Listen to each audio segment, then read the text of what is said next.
الله الرحمن الرحيم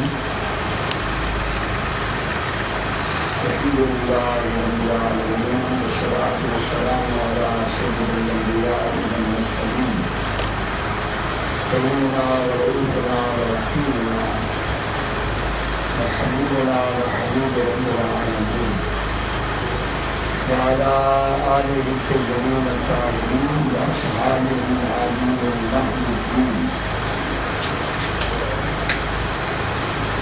أما بعد فأعوذ بالله من الشيطان الرجيم بسم الله الرحمن الرحيم.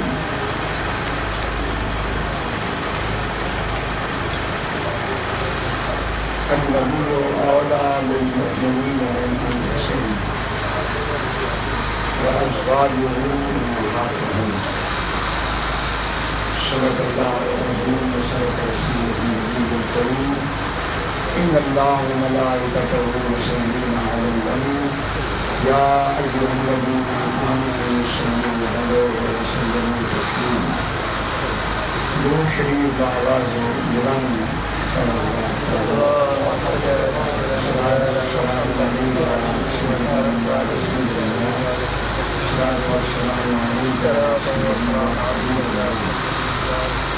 وعلى آلك وأصحابك يا سيدنا وسيد العالمين. حضرات برادران اسلام، برادران طریقت، حاضرین گرامی، ان گھروں کی یہ بہت بڑی سعادت ہے، ایک وقتی اور آپ کر سکتے ہیں کہ جن گھروں میں اللہ اور اس کے رسول کا عزت و مبارک ہوتی ہے.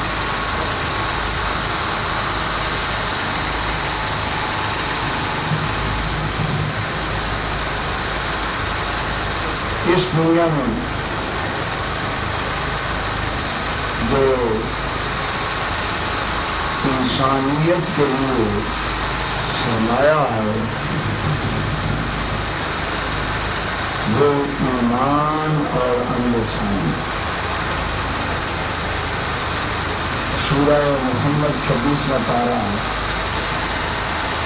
اللہ تعالیٰ جل وعلا شانہ ارشاد فرماتا ہے کہ انما الحیات الدنیا لعب و لہو. یہ جو دنیا کی زندگی ہے اور دنیا کا یہ ساز و سامان ہے جو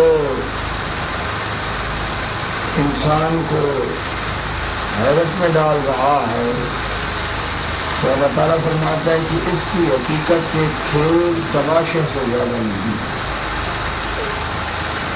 جسے تم زندگی سمجھ رہے ہو.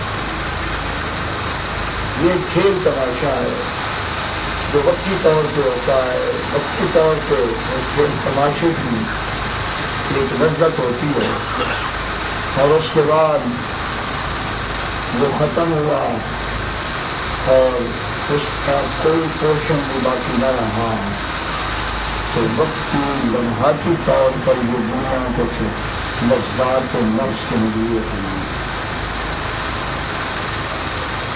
جس دنیا نے پورے کفرستان کو گھیرے میں لیا ہوا ہے، تو یہ اسلام پر کرم ہے کہ اللہ تعالیٰ نے اس دنیا کی حقیقت کو الگ سے لگے کہ یہ سوا کھیل تماشا سے زیادہ نہیں ہے. اگر حدیث مقدس سے اس کی تفسیر کی جائے تو مضمون زیادہ واضح ہو جائے گا. حضرت شداد بن مستورد صحابی فرماتے ہیں کہ میں نے سرکار دو عالم صلی اللہ علیہ وسلم کی زبان اقدس سے سنا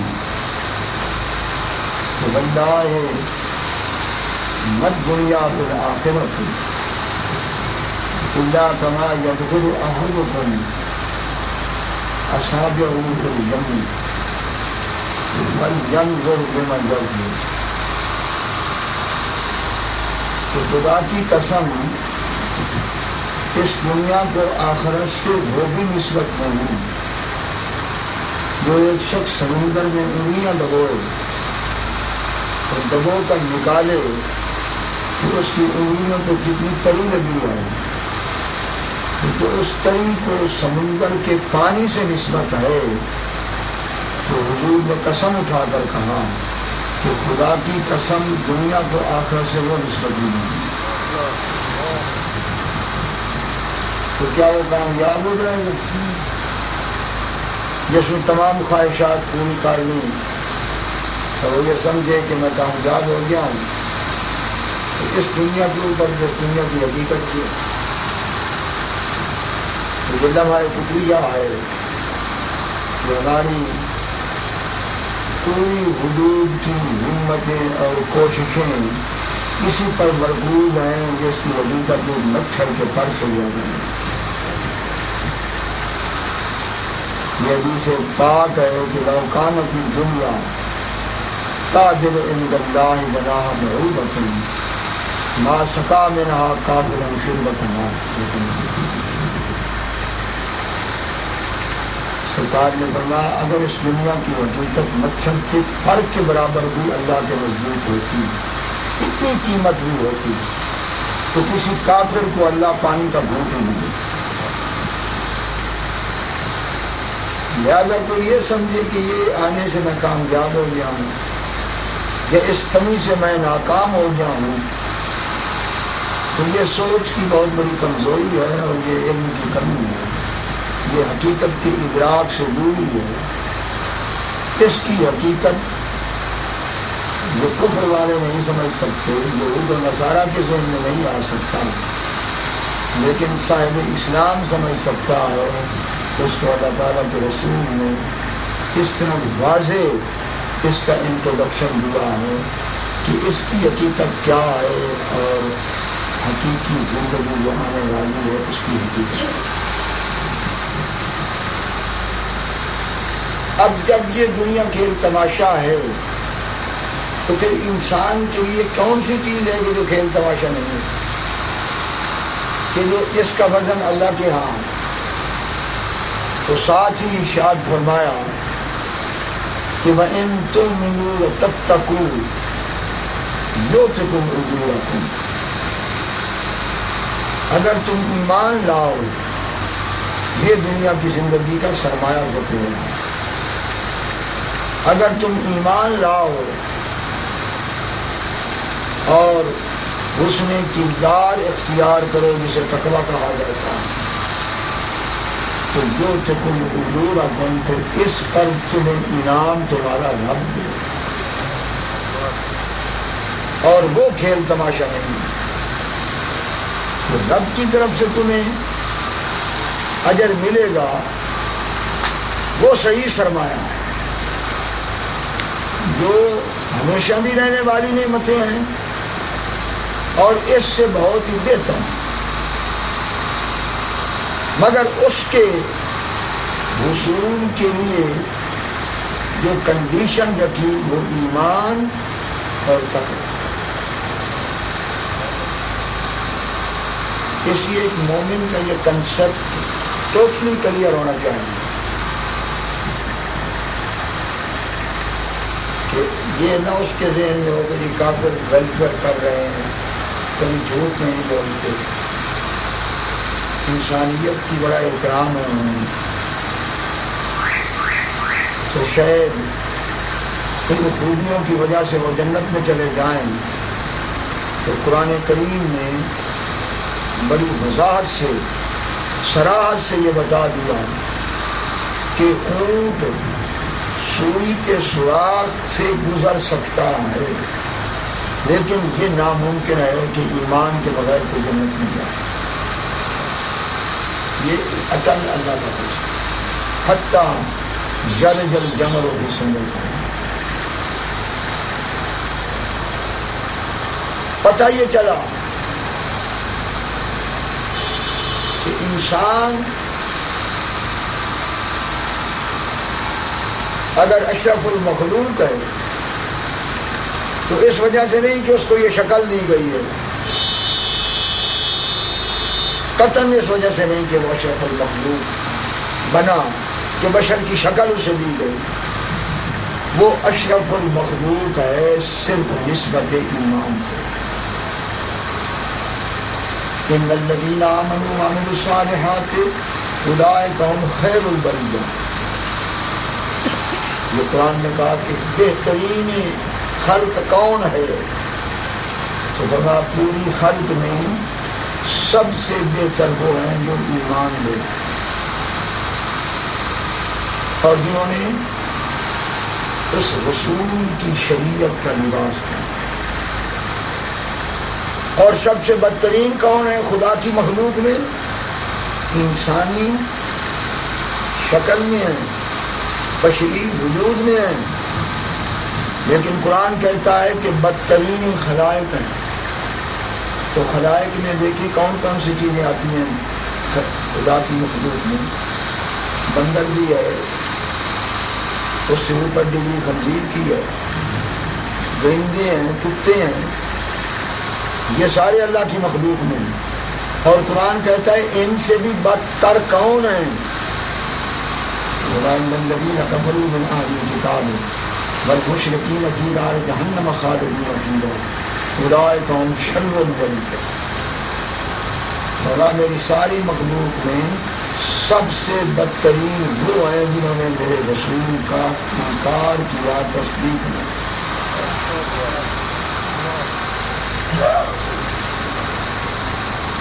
تو ایک صاحب اسلام کو یہ شعور ہونا چاہیے کہ دنیا کی زندگی میں کون سی چیز ہے جس کے لیے وہ آیا ہے۔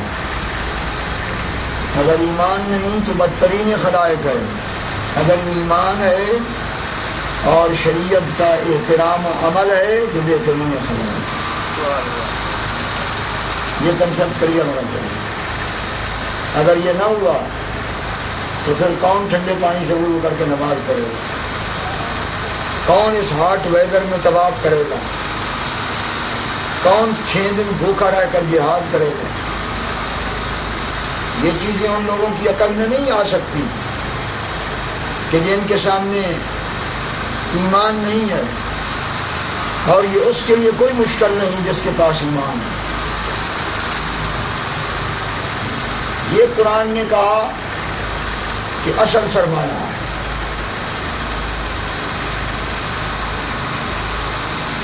اب آئیں کہ ایمان کسے کہتے ہیں۔ اگر یہ پتہ ہی نہ ہو کہ ایمان ہے کیا تو ایمان کا فائدہ کیا ہوگا؟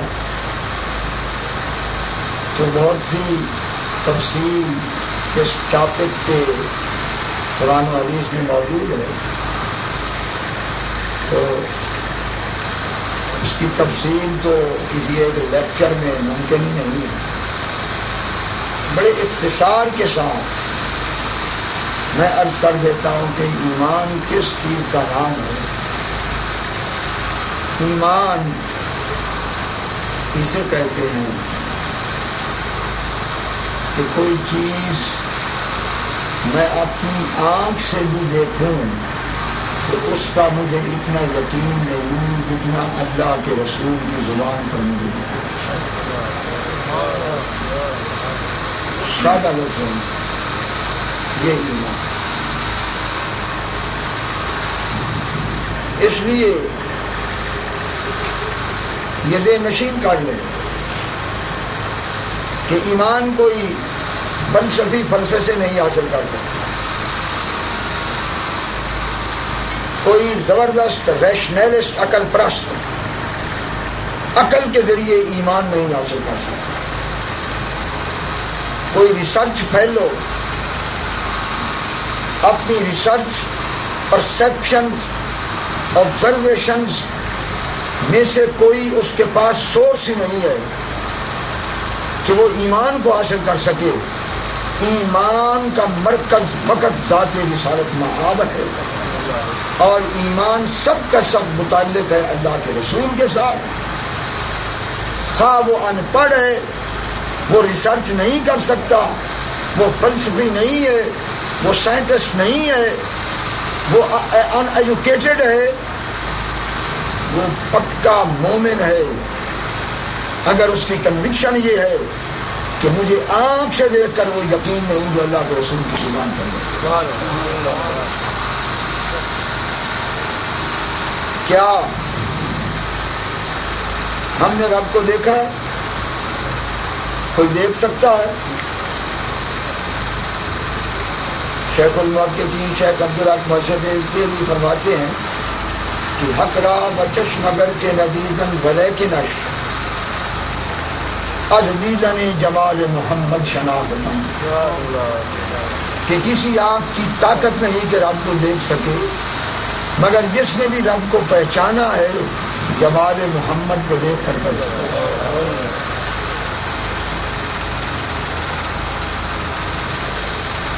کیا کسی نے سورج کو دیکھ کر بھی کلمہ پڑھا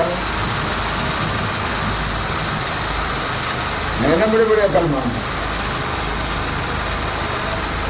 کوئی ہے ریشو کہ چاند کو دیکھ کر کسی نے کلمہ پڑھا ہو؟ چلو آپ کہیں گے کہ یہ تو مادی قسم کی چیزیں ہیں، تو مجھے یہ بتا دو کہ کسی نے قرآن کو دیکھ کر کلمہ پڑھا؟ سرکار تشریف لا چکے تھے، کوئی ریشو ہے کہ کسی نے قرآن کی زیارت کر کے ایمان لایا ہو؟ تو جتنے ایمان لائے وہ کیسے ایمان لائے؟ جس نے رخ مصطفیٰ کو دیکھا، اس نے لا الہ الا اللہ کہا، تو پتہ یہ چلا کہ جمال و جلال الہی کے پہچاننے کا کائنات میں کوئی ایسا آئینہ نہیں جو رخ مصطفیٰ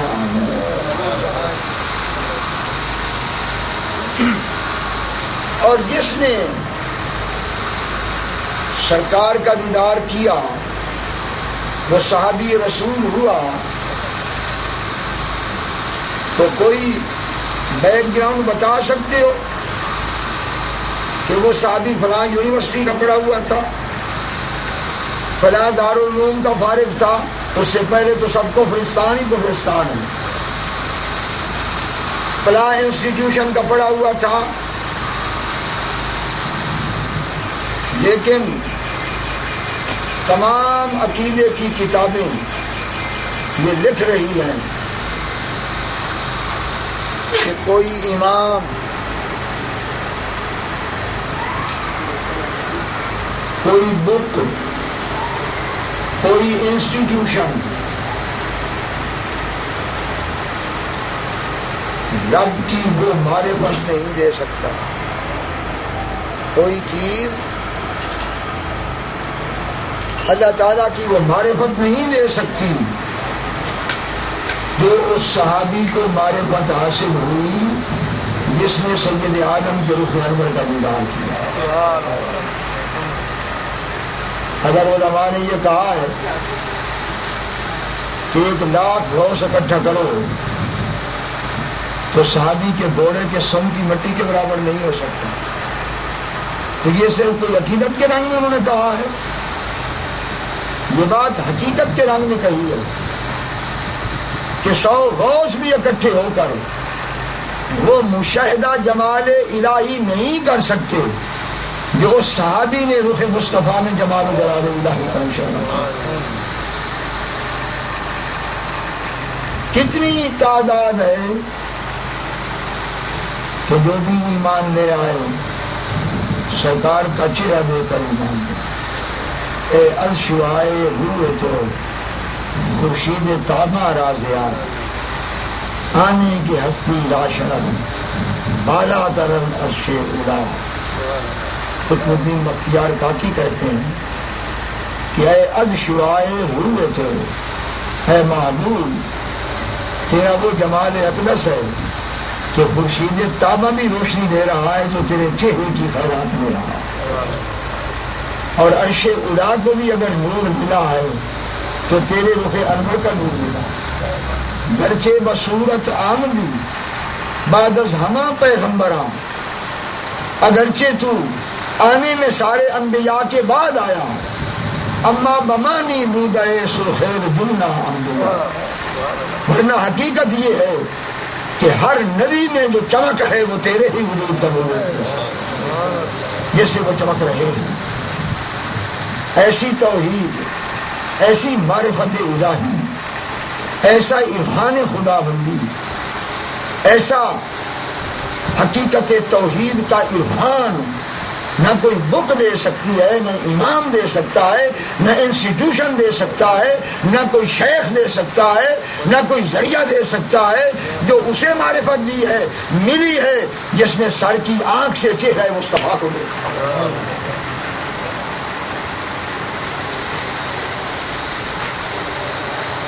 اب یہ بھی ایک یہودی نے ہمیں ہلاک کرنے کے لیے فکر اٹھایا. تو جو شخصیتیں آتی ہیں تو صرف ان کا جو پیغام ہے اسی کی حقیقت ہوتی ہے. تو شخصیتوں کو کوئی ضرورت نہیں ہے، جو کچھ وہ لے آئے ہیں اس پر عمل کرو. یہ پرسنالٹی کلاٹ یہ یہودی نے ایک ٹرم دی ہے کہ نبی جو کچھ لے آیا ہے اور وہ ٹرانسفر ہوئی ہے، یہ کلاٹ ہمارے ان عقل پرست علماء کی طرح، جن کے پاس فالتو ٹائم تھا تو تفسیریں لکھنے میں بڑے ماہر ہو گئے اور لکھ لکھ کر سیرت سیرت سیرت پہ سیاہ کر دیے. انہوں نے کاغذ. تو کیا میں پوچھ سکتا ہوں کہ سیرت کا وہ مقام ہے جو صورت مصطفیٰ کی زیارت کا مقام ہے؟ سیرت تو سب نے اپنائی، جو بزرگان دین آئے. کوئی صحابی بن سکا؟ صحابی کی کیا تعریف؟ یہی ہے نا کہ جو ایمان کے ساتھ آنکھ جھپکنے کے برابر رخ مصطفیٰ کی ضرورت ہے. نہ اس کی نسل تابی ہے، نہ ولی ہے، نہ غوث ہے، نہ ابدال ہے، کسی کی شان نہیں ہے. جس نے ایک لمحہ دیدار کیا ہے تو صورت کو تو پیچھے کر دیتا ہے، جس کی وجہ سے مقام صحابیت ملا ہے، اور اس سے جدا کر کے صرف سیرت کو رکھتا ہے. تو سیرت تجھے کیا دے سکتی ہے جب تک سیرت والا تجھے معلوم. امام شعرانی، سید عبدالوہاب شعرانی مصری، یہ 900 ہجری میں پیدا ہوئے مصر میں. تو وہ لکھتے ہیں کہ مجھ پر اللہ تعالیٰ کے بڑے بڑے احسانات ہیں. تو ان عظیم احسانات میں سے مجھ پر اللہ کا ایک احسان یہ بھی ہے کہ مجھے پوری بخاری حدیث کی کتاب ہر روز مصر میں آ کر حضور نے بیداری میں خود بنائی ہے. وہ ہستی جو 900 سال بعد میں پیدا ہوئی ہے اور کسی کی ضرورت نہیں ہوئی ہے. 6 صدیاں گزر گئی ہیں کہ شعرانی کی اس بک کا جواب دیا. اور یہاں اردو کے رسالے پڑھ کر لوگ اتنے بے باک اور گستاخ ہو گئے ہیں کہ وہ کہتے پھر رہے ہیں کہ جو گمراہی کے لیے شیطان آیا ہے وہ تو قیامت تک زندہ ہے، لیکن جو رحمت للعالمین اور منصب ہدایت لے کے آیا ہے وہ مر کر قبر میں مٹی ہو گیا.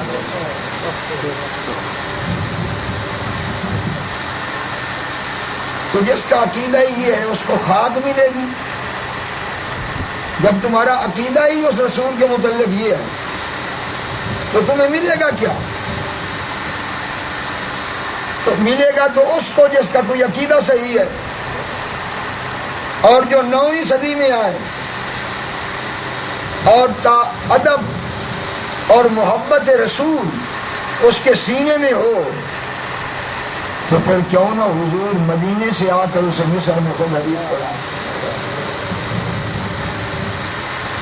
تو جس طرح اندھا اور بینا برابر نہیں، دھوپ اور سایہ برابر نہیں، مردہ اور زندہ برابر نہیں، رات اور دن برابر نہیں، بین ہی یہی صورت یہاں ہے کہ اس کو کیا خبر کہ شان محبوب کیا ہے؟ خبر تو اس کو ہے کہ جس کے دل میں محبت و تعظیم رسول ہے، اس سے جا کر پوچھو کہ مدینہ مصر سے کتنا دور ہے اور وہ نبی اس سے کتنا دور ہے۔ اور سید شورانی کہتے ہیں کہ اب میری حالت یہ ہو گئی کہ میرے سامنے تمام فاصلے سمٹ کر رہے ہیں، میں مصر میں اپنے حجرے میں بیٹھ کر مدینہ میں قبر رسول کو چوم رہا ہوں اور اتکلم مشافۃ، میں نے جب بھی کوئی شرعی مسئلہ پوچھنا ہو تو کسی کتاب کی مجھے ضرورت نہیں، میں یہاں سے بیٹھ کر حضور سے براہ راست پوچھ لیتا ہوں۔ جس طرح کوئی کسی سے روبرو ہم کلام ہوتا ہے، میں اس طرح سرکار دو عالم صلی اللہ علیہ وسلم سے ہم کلام، کسی کی ضرورت نہیں ہوئی کہ شورانی کا مقام اتنا ملام ہے، کسی نے مرنا ہے شورانی کے ساتھ مقابلہ کریں۔ اب مجھے یہ بتائیں کہ جس شخص کی علمیت کا یہ مقام ہے کہ سرکار اسے پڑھانے کے لیے آ رہے ہیں، تو اس مولوی کا علم کیا ہے جسے مولوی پڑھا رہا ہے، اور اس کا علم کیا ہے جسے خود سرکار دو عالم پڑھا رہا ہے؟ دونوں میں کوئی فرق نہیں ہوگا۔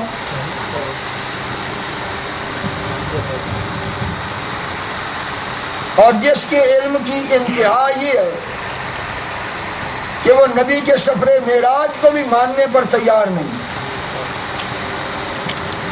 اور پوری ٹرائی کر رہا ہے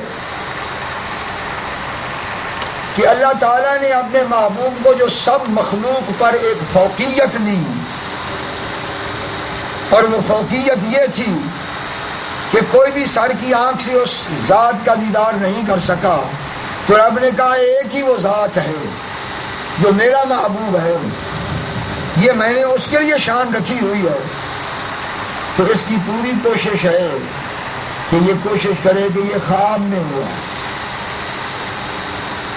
تو کیا اوپر والا تو حدیث میں ہی مانے گا، تو مسجد حرام سے مسجد اقصیٰ کا سفر بھی خواب میں ہوا۔ سبحان الذی اسریٰ بعبدہ لیلا من المسجد الحرام الی المسجد الاقصی الذی بارکنا حولہ، پاک ہے وہ ذات جس نے سیر کرائی اپنے بندے کو مسجد حرام سے مسجد اقصیٰ تک رات کے تھوڑے سے حصے میں۔ تو یہ خواب میں ہوئی تھی۔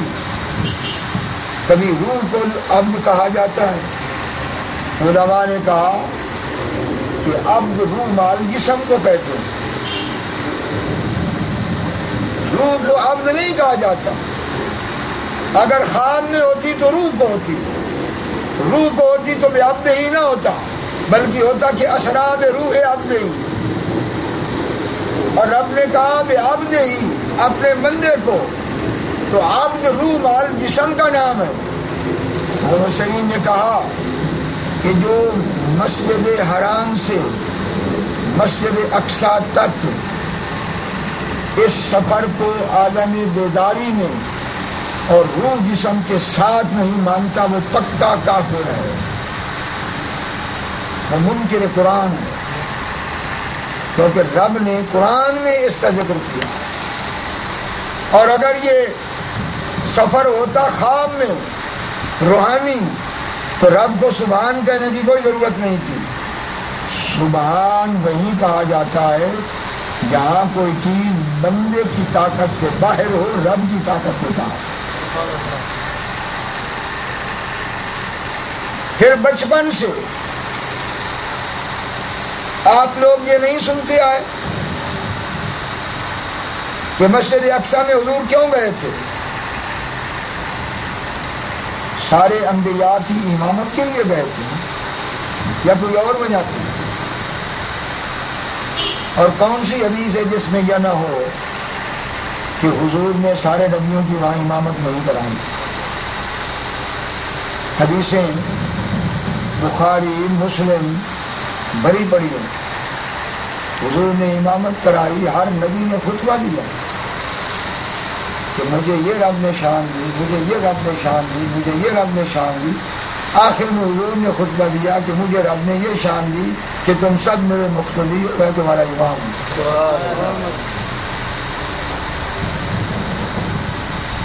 تو کیا وہ نبی فوت نہیں ہو چکے تھے؟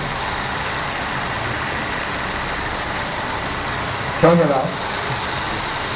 سارے وہ انبیاء سوائے عیسیٰ علیہ السلام سارے فوت نہیں ہو چکے تھے؟ اپنی اپنی قبروں میں نہیں تھے؟ کوئی ہندوستان میں ہے، کوئی مشرق میں، کوئی مغرب میں، کوئی یمن میں، کوئی عراق میں، کوئی مصر میں، پوری روئے زمین پہ اپنی قبروں میں ہے. تو یہ عقیدہ جو تو لے کے پھر رہا ہے لولا لنگڑا 14ویں صدی کا کہ نبی زندہ نہیں، تو مجھے جواب دے، اگر 1,24,000 انبیاء کی تقریباً تعداد ہے، وہ سارے اپنی قبروں سے اٹھ کر پن پوائنٹ ایسے ٹائم پہ پہنچتے ہیں کہ حضور سے پہلے پہنچ کر استقبال کریں. کیا ہے کہ نہیں استقبال کیا؟ تو ان نبیوں کی یہ طاقت ہے کہ ادھر بھی آ گئے، جب امامت کرا لی، خطبہ پورا ہو گیا، ثم عرج بی الی سماء دنیا، اور سرکار فرماتے ہیں کہ پھر میں آسمانوں کی طرف چلا. یہ تو ختم ہو گیا، اس میں کوئی آواز نہیں آئی.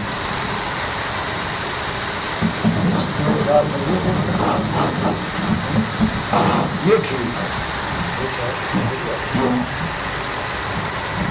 تو سرکار فرماتے ہیں کہ پھر میں آسمانوں کی طرف رخ میں نے کیا.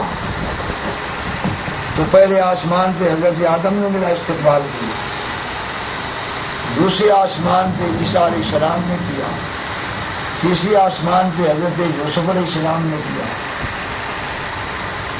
چوتھے آسمان پہ حضرت ادریس نے کیا، پانچویں آسمان پہ حضرت ہارون نے کیا، چھٹے آسمان پہ حضرت موسیٰ نے کیا، ساتویں آسمان پہ حضرت ابراہیم نے کیا.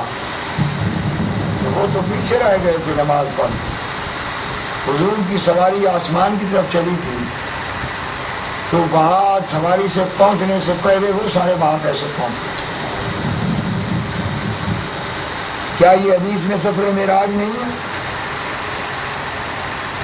کسی کی جرأت ہے کہ مجھے کسی حدیث میں یہ دکھا دے کہ حضور نے فرمایا ہو کہ میں نے خواب میں یہ سب کچھ دیکھا؟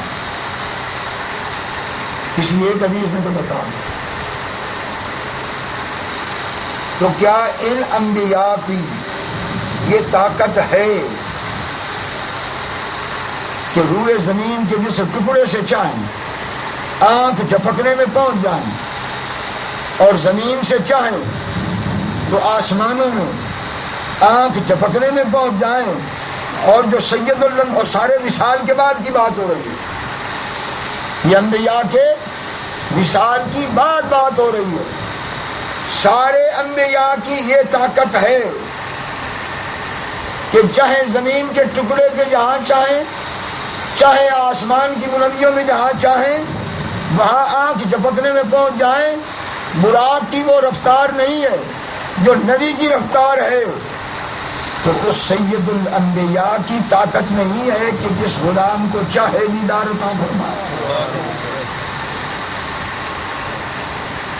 یہ ساری چیزیں پڑھ پڑھا کر بھی جسے حیات النبی کا مسئلہ سمجھ نہیں آیا تو ہم اس کو کیا سمجھا سکتے ہیں؟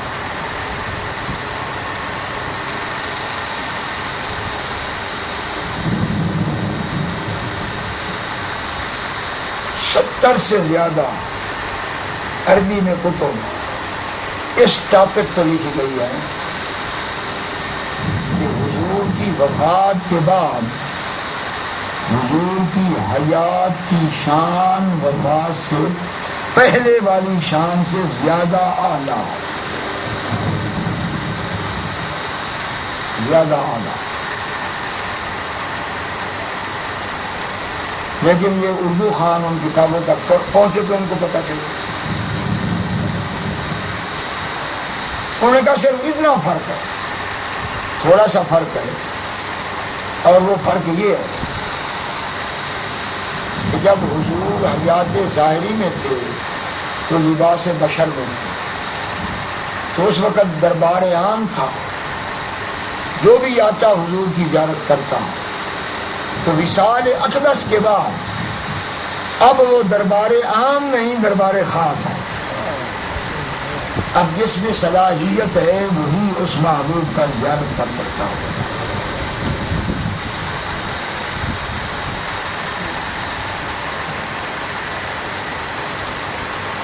ادھر دوسری طرف جو ہمارے دین کے اہل علم ہیں، ان کی رائٹنگ اور زور قلم سارا اس پر ہے کہ شیطان سے رب کی پناہ مانگو کہ وہ قیامت تک زندہ ہے اور کوئی مشرق میں عبادت کر رہا ہے، حضرت ابلیس مغرب میں کھڑے ہیں، وہاں سے وہ دیکھ لیتا ہے، آنکھ جھپکنے میں پہنچ جاتا ہے، پھر اندر گھس جاتا ہے اور کہتا ہے نماز میں فلاں چیز یاد کر، فلاں یاد کر، فلاں یاد کر. کہتے ہیں بڑی بلا ہے، اللہ کی پناہ سے مانگو. اس کو یہ طاقتیں ملی ہوئی ہیں کہ مشرق سے مغرب میں پہنچتے دیر نہیں لگاتا، بغیر کسی دوربین کے دیکھ رہا ہے. اس کے دیکھنے کے سامنے نہ پہاڑ حائل ہے، نہ دیوار حائل ہے، نہ درخت حائل ہے، نہ گھر حائل ہے، نہ حجرہ حائل ہے.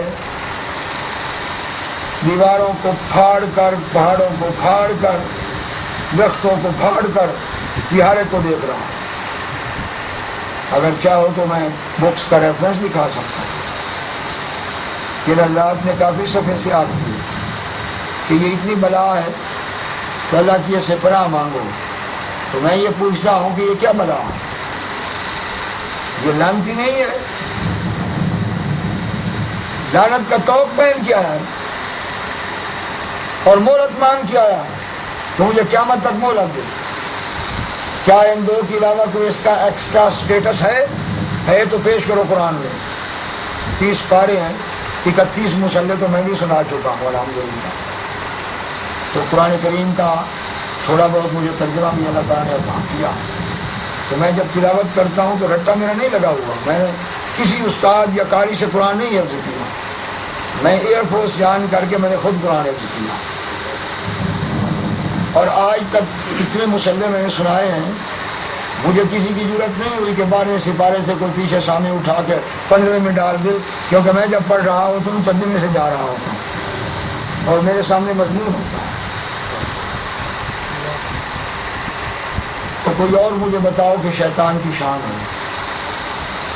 نادانوں اور علم کے دشمنوں اور عقل کے اندھوں، تمہیں اتنی شعور نہیں آ سکی کہ جو لعنتی ہے اور لعنت کا توق پہن کے آیا وہ قیامت تک زندہ ہے اور جہاں چاہے جس کو چاہے پکڑ لے اور دیکھ رہا ہے. اور جو رحمت کا تاج پہن کر آیا ہے، منصب نبوت پہ فائز ہو رہا ہے، اس کی طاقت نہیں ہے کہ دیوار سے آگے دیکھے، اس لعنتی کی طاقت ہے کہ سب کو دیکھ رہا ہے. تو بتاؤ کہ لعنتی کی شان زیادہ ہوئی یا رحمت والے کی شان زیادہ ہے؟ مجھے سمجھ نہیں آتی کہ حضرت ابلیس کے سارے مناقب اور شانیں مان کر کسی کی توحید میں فرق نہیں آتا، اور جس ذات پر رب ناز کر رہا ہے اس کی عظمتیں مانتے ہوئے تیری توحید میں درار پڑتی ہے. یہی قرآن کا تو نے علم حاصل کیا 30 پاروں میں.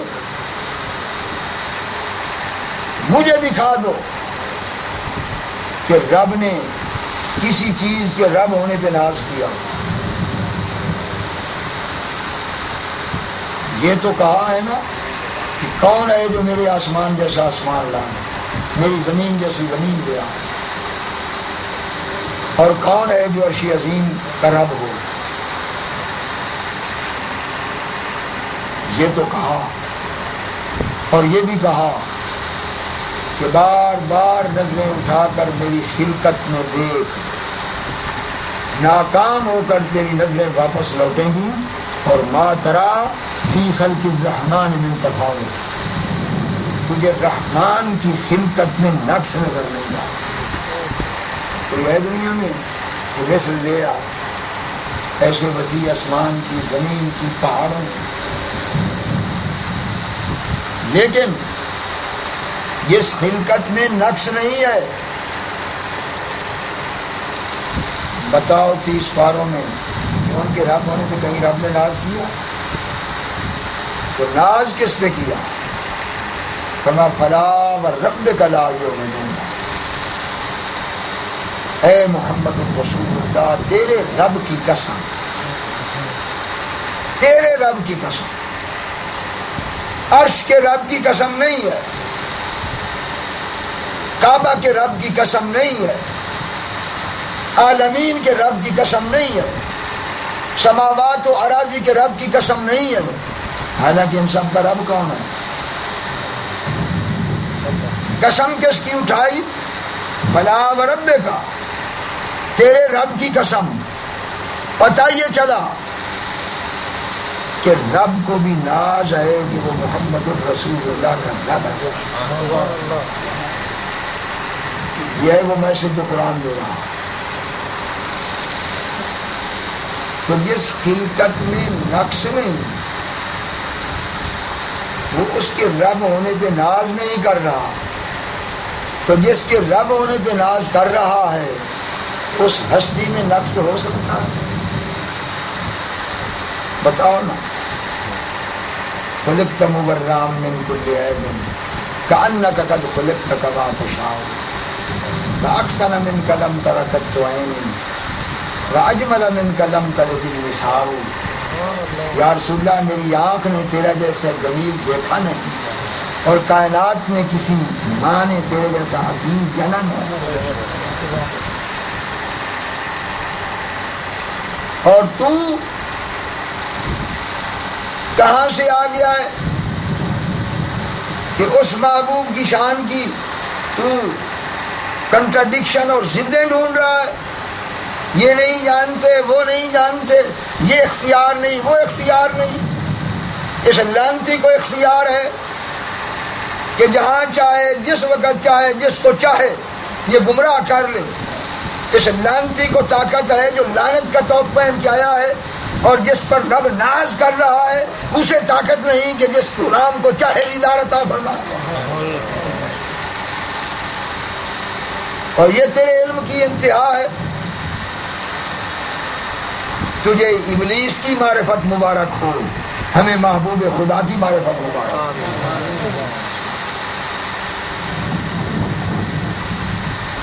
اگر میں اس پہ گفتگو کروں کہ حیات ظاہری میں دربار عام تھا اور اب دربار خاص ہے، تو میرے خیال میں نہ تو یہ وقت کی نزاکت اور نہ میں تھکا ماندہ بندہ ہوں، صبح سے یہ چوتھا پروگرام ہے، اور نہ میں اس مشکل نقطے کو سمجھا سکوں گا. لیکن الحمدللہ الحمدللہ الحمدللہ میں صرف عقیدتاً اس پہ کنونس نہیں ہوں، میں دلائل قرآن و حدیث کی روح سے اس پر کنونس ہوں.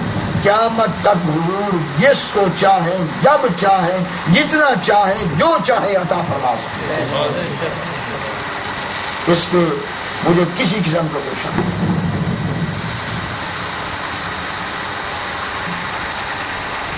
تو جب ہم رب کو بغیر دیکھے مانتے ہیں، ایمان کیا ہے؟ آمنت باللہ وملائکتہ وکتبہ ورسلہ والیوم الآخر وقدر خیرہ وشرہ من اللہ تعالی. کسی مجموعے کا نام ایمان ہے؟ یہ تو پرائمری سے ہی آپ پڑھتے آ رہے ہو. یہ مجھے پتہ نہیں کہ انگلش میڈیم میں بھی یہ سلیبس ہے کہ نہیں. کہ میں اللہ پہ ایمان لے آیا. اللہ پر ایمان لانے کا کیا معنی؟ جو وحدہ لا شریک، نہ کوئی اس کی صفت میں شریک ہے نہ اس کی ذات میں شریک ہے. فرشتوں پہ ایمان لایا. فرشتوں پہ کیا ایمان لایا؟ جی وہ کیا اس بات پر ایمان لے آیا کہ فرشتے ہیں، نوری مخلوق ہے اور ہر گناہ سے معصوم ہے. میں جنت دوزخ پہ ایمان لے آیا. جنت پیدا ہو چکی ہے، ہونی نہیں ہے. دوزخ پیدا ہو چکی ہے، میں اس پہ ایمان لے آیا. مر کر جینے پر ایمان لے آیا، اور اس پر ایمان لے آیا کہ اللہ کو اس وقت پتہ نہیں چلتا نعوذ باللہ جب کوئی بندہ عمل کر لیتا ہے، بلکہ اللہ کا علم یہ ہے کہ قیامت تک جس نے جو عمل کرنا ہے وہ سب کو رب جانتا ہے. تقدیر اس کا نام. تقدیر یہ نہیں ہے کہ بندہ اس لیے یہ کام کر رہا ہے کہ رب نے لکھ دیا، یہ غلط ہے. تقدیر کا مطلب تقدیر یہ ہے کہ رب کو پتہ ہے کہ بندہ یہ کرے گا، رب نے پہلے لکھ دیا. اس کو غلط نہ سمجھے. تقدیر اب میری گزارش یہ ہے کہ یہ جو ایمان سے متعلق چیزیں ہیں جن کو ہم نے ماننا ہے، کیا ان میں سے کوئی ایک چیز بھی ایسی ہے کہ جو ہمارے حواس خمسہ کی پرسیپشن میں آ سکتی؟ کیا رب کو کوئی دیکھ سکتا ہے؟ کیا جبریل کو کوئی دیکھ سکتا ہے؟ جس دن تجھے فرشتہ نظر آیا نا، اسی وقت تیرا ویزا میرے جان کا لگ جائے گا، ایک سیکنڈ میں، پھر تو یہاں نہیں رہ سکے گا. تو کوئی دیکھ سکتا ہے فرشتے کو؟ جنت کو دیکھ سکتا ہے کوئی؟ جنت غیر معقول ہے، عقل میں آ ہی نہیں سکتی دنیا میں. دوزخ ٹوٹلی irrationalist ہے، وہ عقل میں آ ہی نہیں سکتی. مرنے کے بعد کیا ہوگا؟ یورپ کے محقق، انگلینڈ کے پروفیسر، کسی نے آج تک بتایا ہے کہ مرنے کے بعد کیا ہوگا؟ یہ ہمارا رسول ہے جو بتا رہا ہے کہ اس سرحد کے پار بھی کیا ہو رہا ہے، میں وہ دیکھ رہا ہوں. ان میں سے کوئی ایک چیز ایسی ہے مجھے بتائیں کہ جو انسان اپنی حواس خمسہ کی قوت سے بیٹھا. ہم نے کیسے مانا؟ رب کو وحدہ لا شریک کیسے مانا؟ ملائکہ کو کیسے مانا؟ بن دیکھے ان چیزوں کو کیسے مانا؟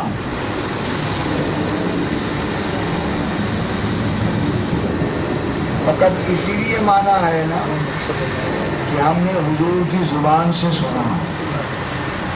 کوئی اس کے علاوہ بتا، یہی ہے نا. تو اب مجھے بتاؤ کہ ان میں سے کوئی چیز ایسی ہے کہ جس کا تعلق غیب سے نہ ہو؟ رب غیب الغیب ہے،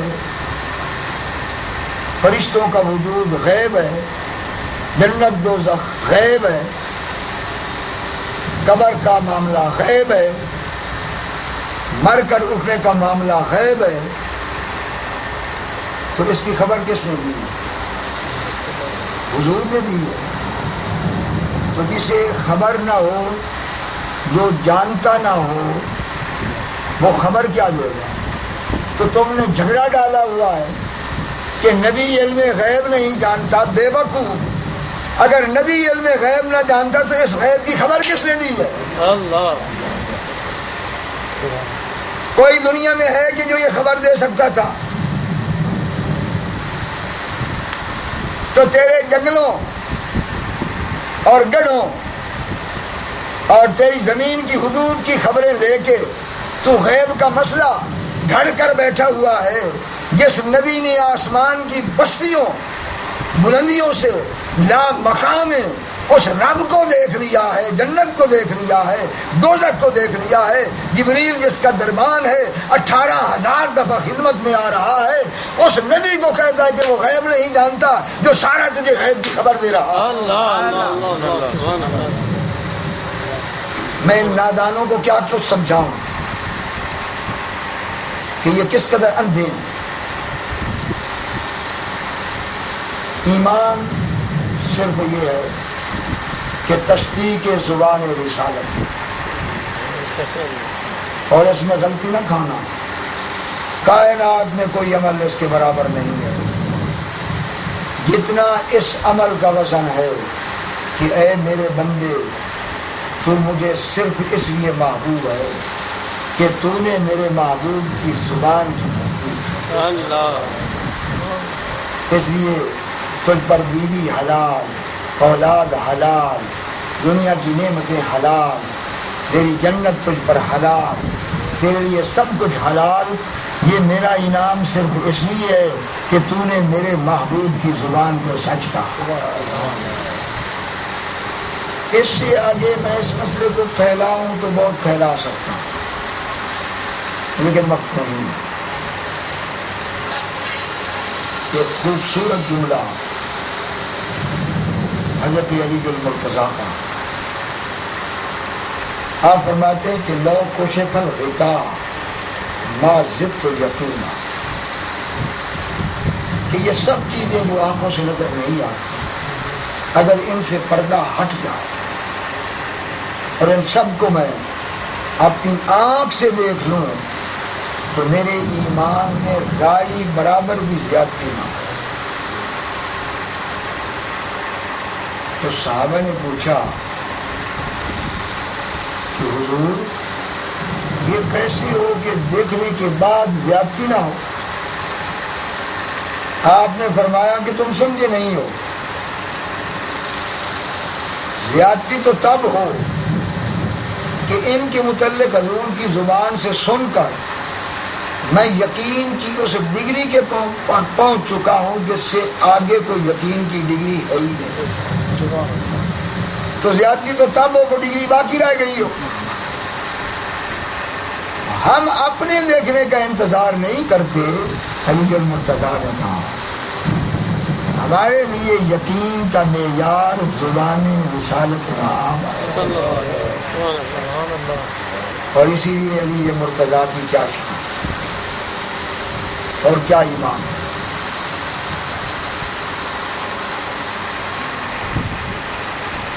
صحابہ کا اس لیے مقام تھا کہ جس طرح انہوں نے تصدیق کی ہے نا، اس تصدیق کی ڈگری پہ کوئی نہیں آ. غزوہ بدر میں حضرت حارثہ صحابی شہید ہو گئے. بخاری جلد دوم میں یہ حدیث موجود ہے کہ حضرت انس بن مالک کہتے ہیں میں حضور کی مجلس میں بیٹھا تھا کہ حارثہ کی ماں روتی ہوئی آئی اور اس نے کہا کہ سرکار میرا ایک ہی بیٹا تھا اور تو کوئی اولاد تھی اور قد قتل یوم بدر، وہ بدر کے دن شہید ہو گیا ہے. تو میں اس لیے نہیں رو رہی کہ وہ مجھ سے جدا ہو گئی، میں اس لیے رو رہی ہوں کہ آپ مجھے بتائیں کہ کیا وہ جنت میں گیا ہے یا دوزخ میں گیا ہے. تو ان کان فی الجنت فاصبر، اگر جنت میں گیا ہے تو میں صبر کر لیتی ہوں، اور اگر جنت میں نہیں گیا تو اجتہدت علیہ البکا، میں اس پہ اتنی ہوں کہ کوئی ماں اپنے بیٹے پہ کبھی رو نہیں. اب مجھے آپ یہ بتائیں کہ جنت کہاں؟ اگر کوئی لائٹ کی سپیڈ سے چلے، یہ حدیث کی بات کہہ رہا، نور کی رفتار سے، تو اسے 4000 سال لگے گے جنت تک پہنچے. یہ ساتوں آسمانوں سے عرش عظیم کے ساتھ جنت ہے. انتہا جنت الماوا اذ یغشی السدرۃ ما یغشی. تم کہتے ہو کہ نبی کو یہاں کا پتہ نہیں، وہاں کا پتہ نہیں، اور پھر کہتے ہو کہ ہم صحابہ کے رستے پہ ہیں. اگر معاملہ یہ ہوتا تو صحابیہ کو حضور سے پوچھنے کی کیا ضرورت تھی اگر اس کا یہ عقیدہ نہ ہوتا کہ مرنے والا جنت میں جا رہا ہے یا دوزخ کہاں ہے جنت کہاں ہے؟ تو نبی کو تو زمین کی خبر ہی نہیں ہے، نعوذ باللہ۔ تو عقیدہ یہ ہوتا تو صحابیہ کو یہ سوال کرنے کی کیا ضرورت تھی؟ اس کا عقیدہ تھا کہ یہ نبی صرف زمین والوں کو نہیں جانتا، جو یہاں سے رخصت ہو جائیں ان کی بھی اس نبی کو خبر ہے۔ تو حضور فرما دیتے کہ کیا بات کر رہی ہے، یہ غیب کا مسئلہ ہے اور جنت غیب میں سے ہے، کون جا رہا ہے مجھے کیا خبر عالم غیب کی؟ تو فوراً فرمایا کہ یا ام حارثہ ان فی الجنت لجنان وان لم لک اصحاب الفردوس الاعلی، اے حارثہ کی ماں، جنت میں تو 100 جنتیں ہیں اور ان سے اوپر فردوس اعلیٰ ہے جہاں ہر وقت رب کا دیدار ہو رہا ہے، اور جس دن سے تیرا بیٹا شہید ہوا ہے اس دن سے میں اسے جنت الفردوس میں ٹہلتا ہوا دیکھ رہا ہوں۔ تو اس صحابیہ کا چہرہ خوشی سے چلا، اس نے یہ نہیں کہا یا رسول اللہ مجھے بھی دکھا دو، کیونکہ وہ صاحب ایمان تھی، اس کا عقیدہ تھا کہ میں اپنی آنکھوں سے دیکھوں تو یہ کیا بات ہوئی، میں اپنی آنکھوں سے دیکھ کر وہ یقین نہیں کر سکتی جو اس محبوب کی زبان پر نہیں ہے۔ یہ تو میں ابھی تک صرف ایمان پڑھتا ہوں۔ بخاری جلد 2 میں موجود ہے کہ عہد کے دن ایک لنگڑے صحابی تھے جن کا نام عبداللہ ابن عمر ابن جموح، تو ایک ٹانگ سے لنگڑے ہوئے، وہ نکلے مدینہ شریف سے حضور کے پاس حاضر ہونے کے لیے، اور گھر سے نکلتے ہوئے کہا کہ اے اللہ گواہ ہو جا کہ تیری ذات کی قسم آج میں اسی لنگڑی ٹانگ سے تیری جنت میں ٹہلوں گا۔ اور وہ آئے سرکار کے پاس، کہا حضور مجھے جہاد کی اجازت دے، تو آپ نے فرمایا تو نے 2 بیٹے پہلے جہاد کے لیے دیے ہیں اور تو معذورین میں سے، تو کیوں جہاد میں جاتا ہے؟ تجھے تو قرآن نے اجازت دی ہے، غیر اولی الضرر۔ اس نے کہا حضور وہ بیٹے اپنے لیے جہاد کر رہے ہیں اور میں بھی آپ کا غلام ہوں، مجھے بھی اجازت دے دیں کہ مجاہدین کی صف میں میرا بھی نام ہو۔ سرکار نے اجازت دے دی، ان کے اصرار پر وہ عہد شریف میں شامل ہوئے تو شہید ہو گئے۔ 70 شہداء میں وہ بھی شامل تھے۔ جب غزوہ پورا ہو گیا تو حضور نے صحابہ کو جمع کر کے کہا کہ آؤ میں تمہیں ایک بات بتاؤں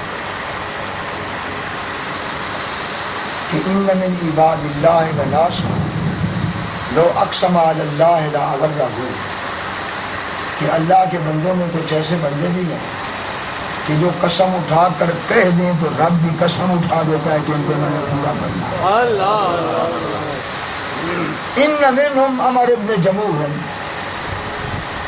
فرما ان اللہ کے بندوں میں ایک عمر ابن جموح بھی ہے، اس نے مدینہ سے گھر سے نکلتے ہوئے یہ قسم کھائی تھی کہ مجھے تیری ذات کی قسم آج میں تیری جنت میں لنگڑی ٹانگ سے چلوں گا۔ فرما فواللہ انی لرأیتہ یطؤ فی الجنۃ بأنگتہ، فرما خدا کی قسم میں یہاں سے بیٹھ کر دیکھ رہا ہوں کہ اپنی لنگڑی ٹانگ کے ساتھ جنت میں ٹہل رہا ہوں۔ تو ادھر کی خبر ہے ادھر کی خبر نہیں ہے۔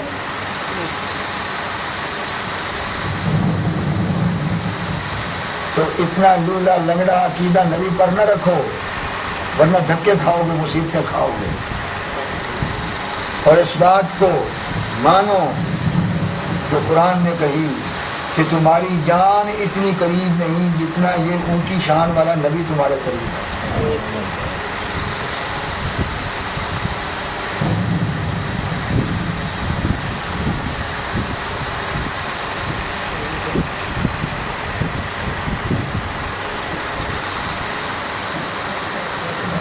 کافی وقت گزر چکا ہے، اہل خانہ میں انتظار میں ہوں گے.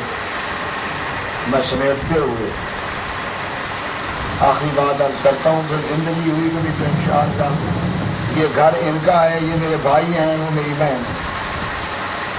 اور جب بھی میں کراچی میں آتا ہوں تو یہ ان کی اور میری ایک دینی تعلق ہے، تو اس پہ ہمیشہ ان کا اصرار ہوتا ہے. حالانکہ آج مجھے توڑ کے رکھ دیا ہے ان لوگوں نے، 2 گھنٹے سے کم کہیں کتاب نہیں. آخری بات میں عرض کرتا ہوں، ورنہ خدا پر یقین کریں کہ ایک سمندر ہے حقائق کا جو بہت زن ہو رہا ہے. سمجھ نہیں آتی کہ کیا چیز بیان کریں اور کیا نہ بتائیں. مجھے آپ یہ بتائیں کہ آپ نماز میں کہتے ہیں کہ السلام علیکم ایھا النبی ورحمۃ اللہ وبرکاتہ، تو کتنا آہستہ کہتی ہیں؟ ساتھ والے کو کوئی خبر ہوتی ہے کہ نہیں؟ حضور فرماتے ہیں میں سنتا بھی ہوں علیکہ السلام،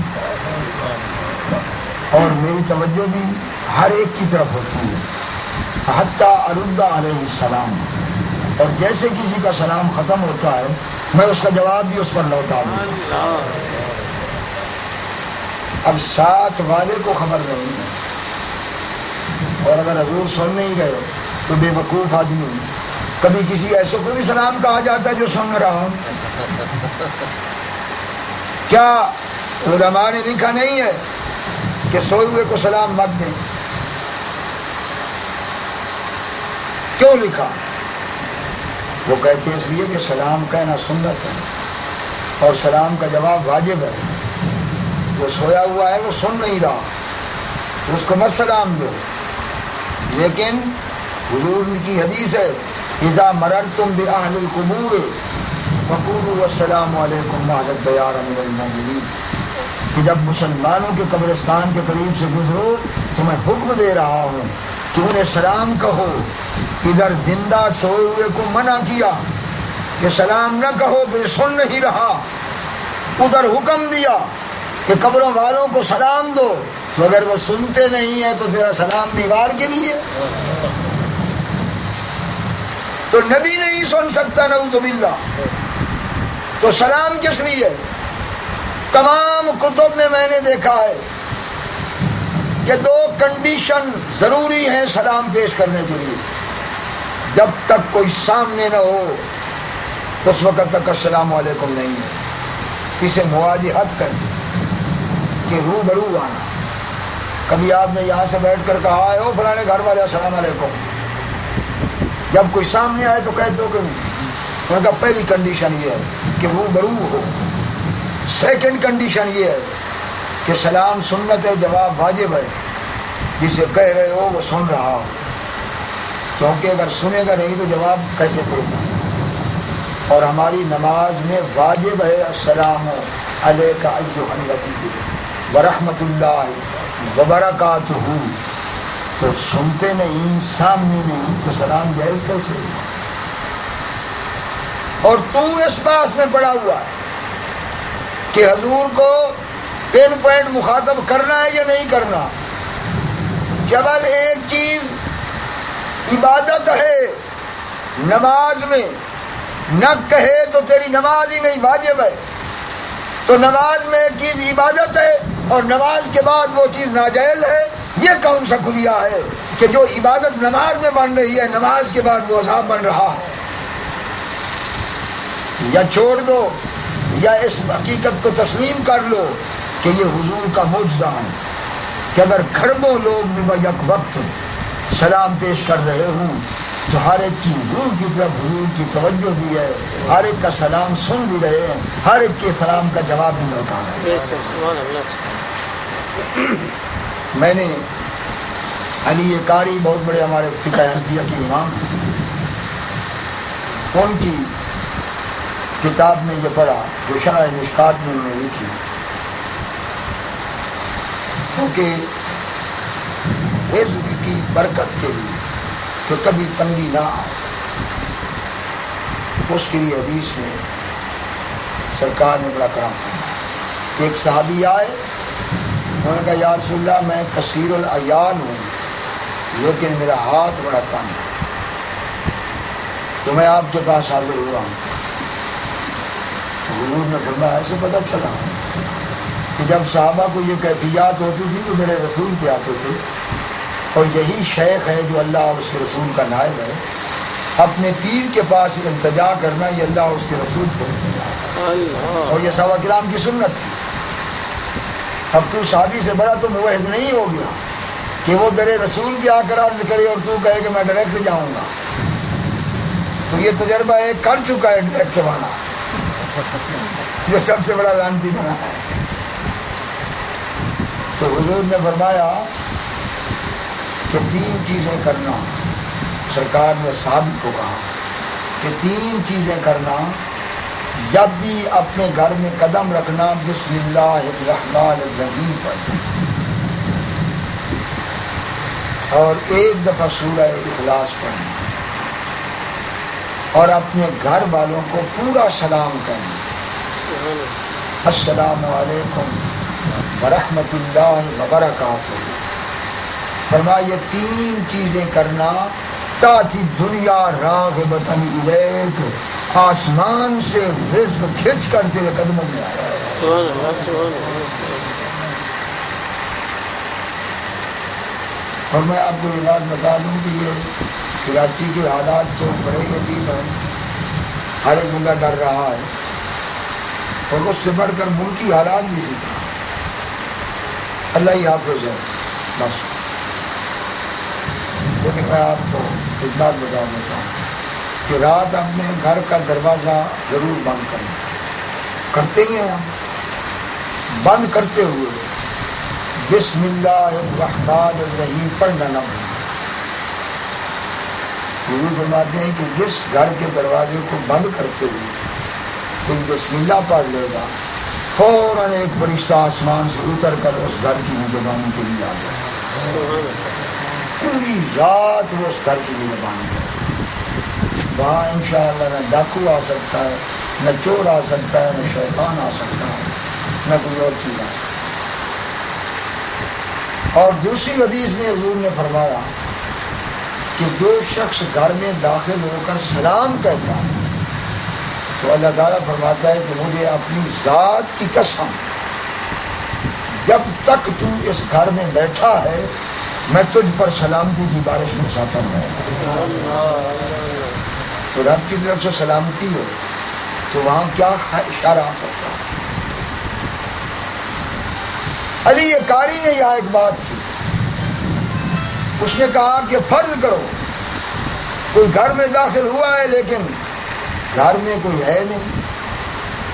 آج کل تو یہ بڑا ہو رہا ہے نا کہ گھر والی شاپنگ کے لیے بھی نکل سکتی ہے، اور اکثر ہوتی ہے یہ بات، تو گھر میں کوئی نہیں ہے، تو انہوں نے کہا کہ پھر بسم اللہ اور کل شریف پڑھ کے وہ ادب سے کہے الصلاۃ والسلام علیک یا رسول اللہ، حضور کی ذات پر سلام پیش کرے، کیونکہ ان روحہ حاضر فی بیوت المسلمین، کہ ہر مسلمان کے گھر میں حضور کی روح تشریف فرما، بشرطے کہ اس گھر کو صاف رکھا جائے، ستھرا رکھا جائے۔ یہ ہیں جو باتیں بڑی مشکل سے میں پہنچا سکتا ہوں، تو اللہ تعالیٰ ہمیں سرسر زوال سے ایمان کو بچائے۔ اور یاد رکھنا جو مردہ دل ہے اس کی عبادت کسی کام کی نہیں۔ علماء نے کہا کہ جس طرح جسم سے روح نکل جائے تو باقی مردہ ہے، اس کی کیا ویلیو ہے جو بغیر روح کے؟ تو انہوں نے کہا کہ عبادات جسم ہیں اور ان سب کی روح محبت سید العالم ہے۔